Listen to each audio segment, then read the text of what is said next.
Hey traders, Raghee here. Welcome to Charts and Coffee. Hope everyone's doing great. Happy Thursday. Happy day after FOMC Thursday. The day after the FOMC meeting and decision on rates sometimes tends to be a little bit more volatile than the actual day itself.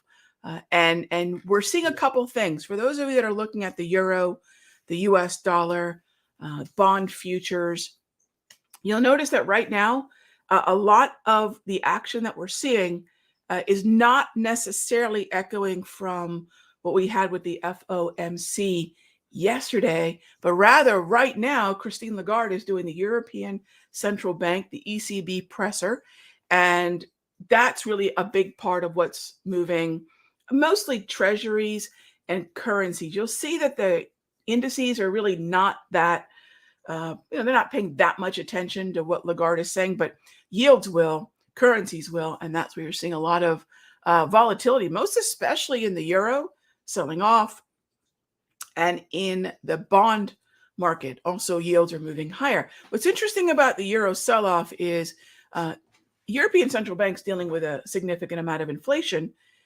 Their tackling inflation will look like every other central bank tackling inflation. They're going to hike. Generally speaking, gang, hiking is bullish for the currency. So if you're looking at the 6E right now, or you're looking at the strength in the dollar, UUP, DXY, DX futures, etc., this is likely going to set up a potential buy in the euro and or short in the US dollar. So as far as I'm concerned, Lagarde, bring it on. That should work pretty darn well for us to get that pullback that we've been wanting. In terms of bond futures, yeah, sure, the European Central Bank has to continue to hike rates. That does not mean the US Central Bank has to continue to hike rates. So this higher yield conversation here, does that really reflect the US Central Bank monetary policy, or is this just a pre-market move based on things that Lagarde is saying? Based on the timing of the move, what time did Lagarde start speaking? You can see it with that big candle right there at 8:15 and 8:20 on the 5-minute time frame. Does this have anything really to do with US data or the US central bank? Next to none. Let me show you how we're going to measure that. So let's jump on over to the economic calendar.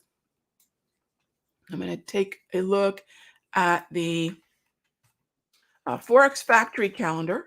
Let's jump on over there.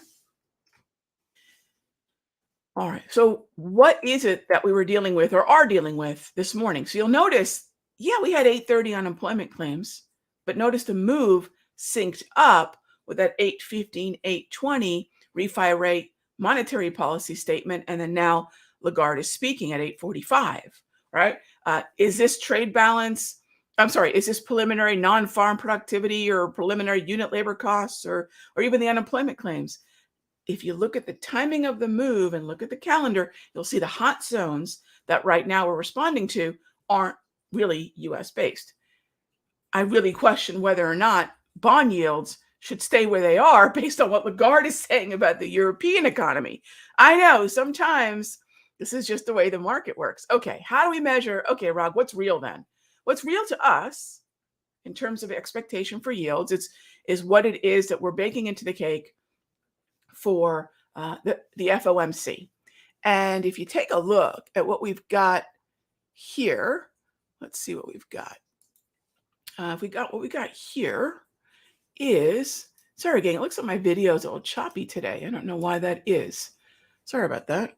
I'm just noticing that right now. Bear with me. Let me check a few things. All right.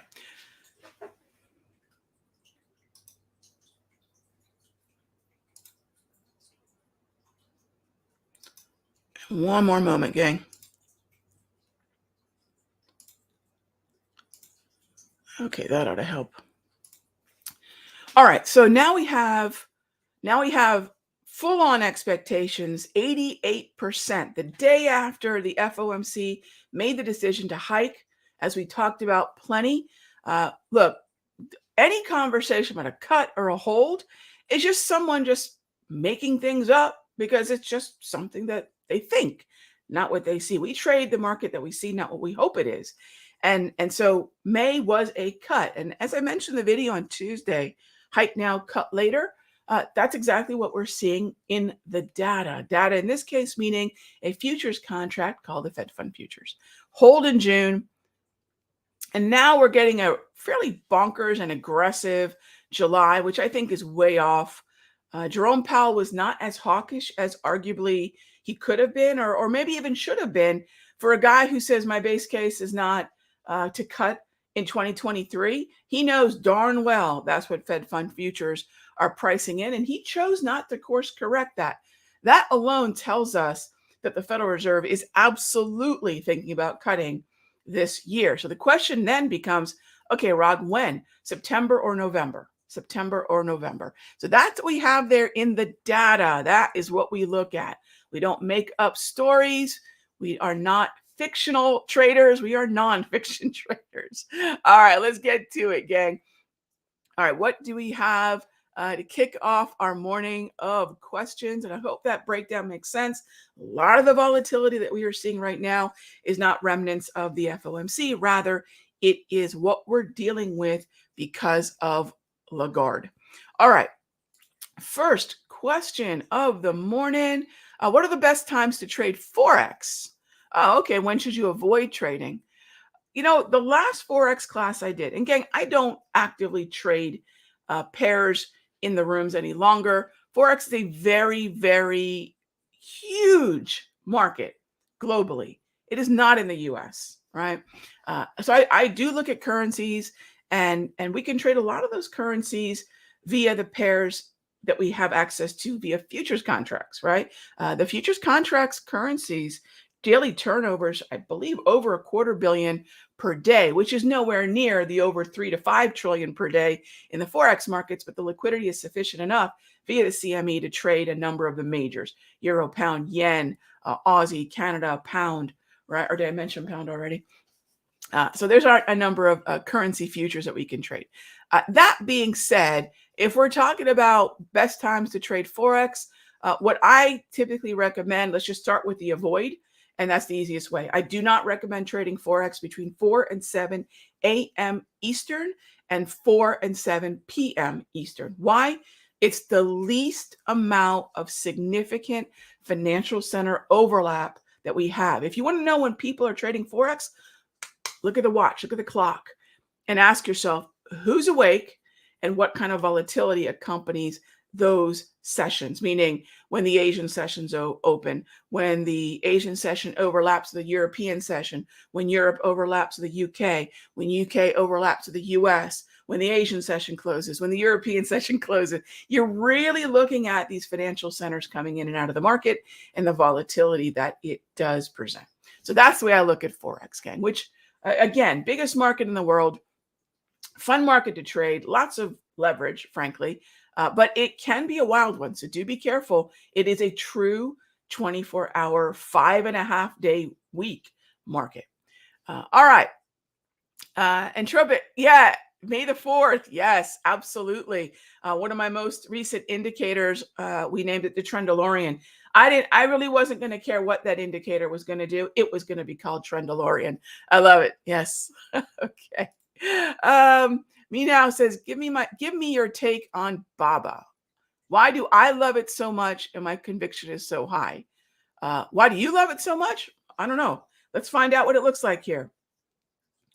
Baba. All right. So if I'm looking at Baba here again, a couple of things to keep in mind. Think index sector stock, right? So I'm going to jump on over to the trading view charts for this. And what I recommend is think index sector stock. What does that mean? Boats and tides, gang. Boats are the smaller pieces. It could be the stock. And tides are the bigger pieces. It could be the index. It could be the sector. So always remember, Baba is a big part of the K-Web and I believe E-Web ETF. So you can see the stocks that are going to move like Baba. In terms of conviction and so forth, if I'm looking at the daily time frame of Baba, we're down near support. It's not above the 200, so it's hard for me to be extremely bullish. It's very difficult to be bullish anyways because it's a downtrend. So my take on BABA is I don't have any skin in the game, my friend, and I don't plan on it anytime soon. I would need a neutral environment. Let's let BABA, and it sounds like you've got a bullish, the way you phrase it, I could be wrong, but that you're bullish. I cannot be bullish yet. Maybe soon, but I cannot be bullish yet. I'll be far more bullish when the underlying market conditions, the market structure, the trend is neutral and above the 200 exponential moving average. All right, Stephen asks, GLD on the 4 hour and daily. I don't use the 4 hour, Steve. So can we'll just take a look at, well, first let's do this. Daily gold futures. Gold futures will then map to the GLD. Remember, the GLD's got that very truncated 9:30 to 4 window of trading, while GC is nearly 24 hours. It's much more complete a view of the opinion around gold. All right, that being said, I am bullish silver and gold. We have, actually, if you haven't checked it out yet, Steve, just because I've got two really thorough breakdowns of silver and gold over at Countdown Trader. You'll see here we followed up on that conversation about silver and gold there. Trish just posted that the other day. And then before that, you'll see, as I've been talking about since the end of April, buying the dip on silver and gold. So you might want to check that out over at countdowntrader.com. All right, having said that, the daily chart of gold is still a buy the dip. By the way, the daily chart of silver is still a buy the dip. And if I'm still willing to buy the dip, now I want to ask myself, well, where are my daily price movement ranges that would validate then a buy the dip? And then I could map over to, see what that does to GLD. Here's the 4 hour chart, by the way. I'll do the same thing. I'll look for dips. I just don't use a 4 hour, but the same mindset applies. What's the structure of the chart? Where is a dip? And then once I find that gold is entering the range, what I do is I choose my own adventure. Choose your own adventure means if GC, the full size contract, the most complete view of gold is pulling back, MGC, micro gold, is in play. So micro gold is that futures contract that's 1/10 the size of the full size gold contract. All right, so micro gold would be in play. Gold futures would be in play. GLD, the ETF, to your point, would be in play. Heck, that might even track to GDX, GDXJ, things of that nature as well. So if I need an entry point on GLD specifically, which again, I'd rather do through GC, it looks like it's going to be about, I'd say 186.40 on GLD. And then I don't quite see what I want to do on GC yet. I'm gonna wait till about 10 a.m. Let's let the Lagarde news. Remember, if yields are being moved around, so is gold. So I'd like to see Lagarde finish up whatever she's going to say. The European Central Bank is extremely hawkish, which indicates higher yields, but that does not mean the U.S. Central Bank is hawkish, which is why the higher yield conversation on ZB is absolutely ridiculous. It's not reflecting what's happening in the U.S. It's really moving based on what Lagarde is saying about a completely different set of countries. Welcome to trading, right? So I will wait till about 10, Stephen, and I'd start looking at those levels. All right. By the way, again, you can take a peek at what it is I'm working on with the macro overall trend markets. What are the stories of the week? You can check that out at simplertrading.com/this week, or just go to thisweekinthemarkets.com. Okay. All right. Next up is, what are my thoughts on TLT? Yeah, I would wait until after 10. I would like to be long TLT. I would like to be long ZB. So it's the same conversation that we just had with Stephen, right? Srinivasa, what I would say is, if I am looking at the US heading into a hold, right? That's not bullish for yields, right? It's bullish for the futures, ZB. It's bullish for the TLT, which is to say we're bearish yields. We're expecting yields to go down, right? So really what we want to focus on then is, I would like to buy in the gray area of the daily price movement range. And if you notice something else, let me confirm here. If I take a look at the 2023 point of control, it is just below the daily price movement range. If I look at the point of control, yeah, I would keep an eye on the pullback in futures to about the 131 handle. When we get there, TLT is valid. Remember again, TLT, much like GLD, actually exactly like GLD, is a 9:30 to 4 window into another market that's nearly 24 hours. So it's an ETF of gold, or it's an ETF of bonds. The bond and gold futures markets are about 23 hours, I believe. I'm trying to remember how long they close for settlement. But they're nearly a 24-hour market. So again, more complete. You don't have to trade the futures. They can be extremely cost prohibitive. They're highly leveraged. Controlling risk in futures is a far trickier thing than controlling risk in options usually. But that being said, if you want to go the TLT route, which is great, I think we need a DPMR pullback on the ZB futures that will map to what we could do on any variation of the long bond, right? TLT being one of them. All right, Earl asked, what's a good setup for trading the weakening US dollar? Earl, if you missed it earlier, what I am looking at is the 6E to pull back to support. And when the 6E is at support, I will go ahead and short the US dollar. So I need the euro to be a little bit weaker. I'm bullish euro, which is to say we're bearish US dollar. But remember, as I've been mentioning, the movement today is really being triggered by what's happening with the European Central Bank. Now, no longer the FOMC. New day, new central bank, right? So I would like to see as much weakness as I possibly could see down to the daily price movement range. And then at that point, I could either buy euro or I could short US dollar. It really is the same trade. Yeah. What are my thoughts on XBI? It's trying to get through, Ryan. It's trying to get through the 200, which would be a huge transition for XBI, which is to say, when we're north of the 200, when price action can find its way north of that particular line in the sand, the equator is what I really like to call it, and then we come back down to test it in a neutral environment, maybe even oversold stochastic, something like that would be great. So I want to see us close above and then come back down and retest. But the close above would be significant. We've already seen that. We saw the close yesterday. I'd like to see a close above and a retest. But anywhere near that 200 could be very, very good. And frankly, if you want more of an oversold buy, I'd focus on around the 78 level on XBI. All right, Maurice asked, what are my short-term thoughts on momentum in the S&P? I'll tell you what, Maurice, straight up, I'm not a momentum trader. I don't like to trade momentum, which is to say, engage the market at higher highs or lower lows. Most traders like to buy with higher highs. Most traders like to short with lower lows. And when I say most, that's probably 80%. Then there's just 20% of traders who embrace more of a fade approach, which is when the market strengthens into a resistance level, they'll short it or get long puts. And when a market weakens into support, they'll get long or the market or long calls. And so long puts or long calls, shorting the market or buying it for a momentum trader is a completely different conversation than for an exhaustion trader, if you will.